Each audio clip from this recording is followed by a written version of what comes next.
Welcome to GetChemistryHelp.com. My name is Dr. Kent, and in this video we're going to practice writing molecular, complete ionic, and net ionic equations. Now, if you haven't yet watched the video lesson on this topic, I encourage you to head on over to YouTube or GetChemistryHelp.com and watch that first. You may also want to head over to GetChemistryHelp.com and print out a copy of the PDF worksheet of all of these problems. This will allow you then to actually practice the material first on your own and then come back and watch how I work them out as part of these video solutions. So let's go ahead and jump in. So the question says, predict the products, balance the molecular equation, then write the complete ionic and net ionic equations, including physical states. So the reaction we're going to work on is barium chloride plus sodium carbonate. So first you want to do the molecular equation, so I'll put an M.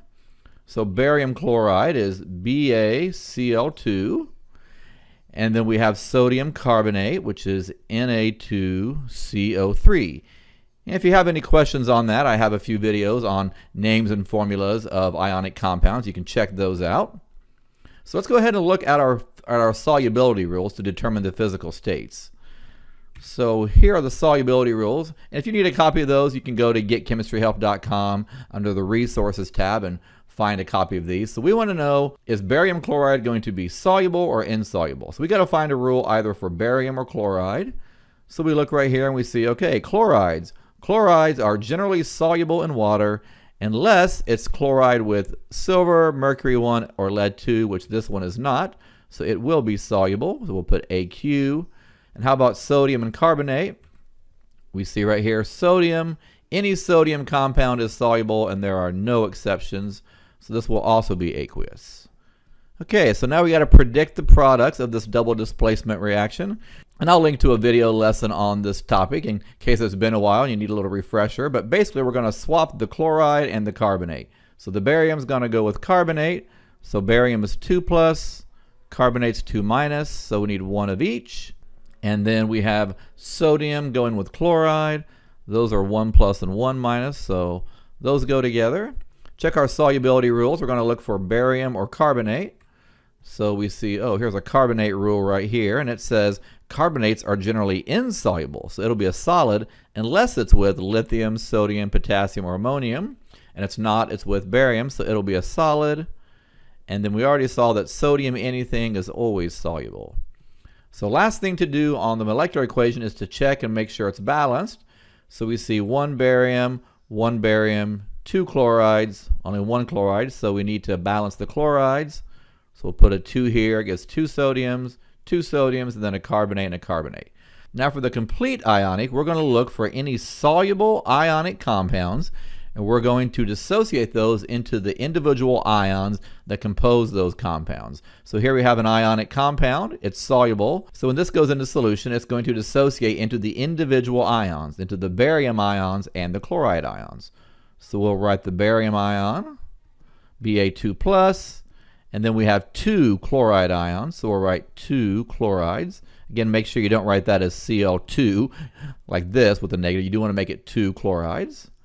How about sodium carbonate? Well, it's also ionic and it's soluble, so that'll become 2 sodium ions and 1 carbonate ion, so CO3, 2-, aqueous. Now for the products, well, we have barium carbonate solid. So it is an ionic compound, but it's not soluble. So remember, solids, liquids, and gases, those we just leave them together, because they actually do appear as just one unit in solution. Those do not dissociate. And then 2 sodium chlorides, aqueous. Well, this is soluble and it's ionic, so 2 sodium chlorides will split apart and make 2 sodium ions and 2 chloride ions. Okay, so there is the complete ionic equation. Now the last step is to figure out the net ionic. And to do that, we first have to identify, are there any spectator ions? In other words, are there any ions that are not really contributing to the reaction? And the way you can find those is they are present on both the reactant side and the product side. So I see 2 chlorides on both sides and 2 sodium ions on both sides. And those should cancel out with the same number, 2 and 2, so that's a good sign. So now we just simply write whatever is left. So barium ions plus carbonate ions react to form barium carbonate solid. So that's the net ionic equation. Let's do another one. So this one says ammonium sulfide plus phosphoric acid. So we'll start with the molecular. So let's figure out what ammonium sulfide is. So ammonium is a 1 plus and sulfide is a 2 minus. So we need 2 ammoniums. And then we have phosphoric acid. So remember from our lesson on naming acids that whenever you see ic acid, it comes from phosphate, which is PO4 minus. So we need 3 hydrogens to go with it. And acids are aqueous.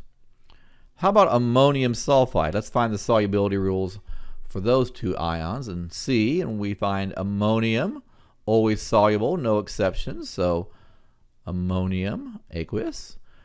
Now let's swap our partners here. So ammonium is going to go with phosphate now. Again, phosphate's 3 minus, ammonium's 1 plus, so I need 3 of the ammoniums. And ammonium anything we just said is soluble, no exceptions. And then hydrogen with sulfide. Hydrogen's 1 plus, sulfide's 2 minus, so we need 2 hydrogens. And you might remember from our lesson on gas evolution reactions, and I'll link to that if you don't, that this is one of the 4 primary gas products that we need to be aware of. So this, you might think at first it's going to be an acid, an aqueous, but this actually is a rotten egg smelling gas. And again, I'll post a link so you can go back and review that video if you need to. Just find that list of the 4 common gaseous products to be aware of. Okay, well, last thing now is to balance this. So we have 2 ammoniums on the reactant side and 3 on the products. So 2 and 3 both go into 6. So we'll make this one a 6. So I'll multiply this 2 by 3, multiply this 3 by 2. Now we've got 3 sulfides and only 1 sulfide. So I'll make this a 3 sulfide. Well, now that made 6 hydrogens. And here's only 3 hydrogens. So I'll make that a 6. Then we've got 2 phosphates and 2 phosphates. Okay, so now we're balanced. Now for the complete ionic. So again, look for any soluble ionic compounds, and we're going to then dissociate those into the ions. So here's an ionic compound. It's soluble. So how many ammoniums are we going to make? Well, we have 3 times 2. We're going to have 6 ammonium ions that are produced by that compound. How many sulfides? Well, there's 3 sulfides, so 3 sulfide ions. Make sure you're putting in all your charges and your physical states here. Here we have phosphoric acid, so 2 times 3 is going to be 6 hydrogen ions. And then 2 phosphate ions.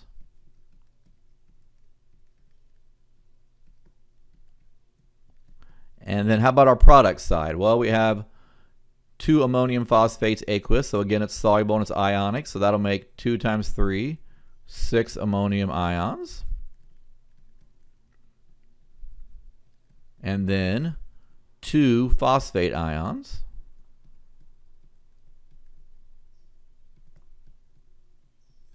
And then how about our gas? Well, again, we said before that solids, liquids, and gases, you pretty much leave alone. Those do not dissociate. Those do stay as a single unit. So we just bring that on down. Okay, now for the net ionic, we want to look for any spectator ions. Again, any ions that are on both sides of the equation. So I see 6 ammoniums. I see 2 phosphates and 2 phosphates. So we write whatever's left, which is 3 sulfide ions plus 6 hydrogen ions goes to 3 hydrogen sulfide gas. So we're almost done, but one thing to check is to make sure this is the simplest ratio when it's balanced. So 3 to 6 to 3, that we could reduce down to 1 to 2 to 1. So we'll do that real fast and make that sulfide plus 2 hydrogen ions goes to hydrogen sulfide gas. And by the way, the order doesn't matter. The cation or the anion, either one can go first. As long as they're on the reactant side, that's what's important. Okay, one more example. Let's do the reaction between lithium carbonate and hydrochloric acid. So we'll start with the molecular equation. Lithium carbonate is Li2CO3, and hydrochloric acid, that would be HCl. Of course, acid we know is aqueous. How about lithium carbonate? Let's look at our solubility rules. Oh, here we have lithium, always soluble, no exceptions, so make that an aqueous. Now let's do our double displacement reaction and predict the products. So lithium is going to go with chloride. That's a 1 plus and a 1 minus, so LiCl. And again, lithium anything is soluble, no exceptions. Hydrogen with carbonate. Well, hydrogen's 1 plus, carbonate's 2 minus, so we need 2 hydrogens. But again, you might recall this is one of those 4 gaseous formation products you need to be aware of. So this will actually transform into carbon dioxide gas and water. But again, my advice is always that you balance the equation first and then do that last. So let's go ahead and balance it. So we have 2 lithiums and 1 lithium, so we'll put a 2 here. Now that makes 2 chlorides, so we'll put a 2 here. Now we've got 2 hydrogens and a carbonate and 2 hydrogens and a carbonate. So there you go. So now we can replace this with what it really is, which is H2O liquid and carbon dioxide gas. Okay, now for the ionic equation, we want to go through and dissociate any soluble ionic compound. So here's an ionic compound and it's soluble. So lithium carbonate will make 2 lithium ions, and it'll make 1 carbonate ion. 2 hydrochloric acids will make 2 hydrogen ions and 2 chloride ions. Now how about the product side? Well, we've got 2 lithium chlorides. It's also soluble, so that'll make 2 lithium ions and 2 chloride ions. And then water liquid, well, that's a liquid, so that does stay together as a unit. And carbon dioxide gas, same way, we leave that together. Again, solids, liquids, and gases, those we keep as a single unit. We don't dissociate. Now for the net ionic, let's take a peek and see if we find any spectator ions. Do you see any of the same ions on both the reactants and product side? And we do. We see 2 lithiums on each side and 2 chlorides on each side. So now we write whatever is left, which is carbonate, aqueous, plus 2 hydrogen ions, aqueous, forms H2O liquid and carbon dioxide gas. And as always, when you get done, the equation should all still be balanced, and it is. 2 hydrogens, 1 carbon, and 3 oxygens on each side. Well, I hope you learned something from this video. If you did, be sure and hit that like button, give me a thumbs up, and also go ahead and subscribe to my channel so you never miss any future content. You can also visit me over at GetChemistryHelp.com for even more free video lessons, worksheets, and other resources to help you be successful in chemistry. Thanks so much.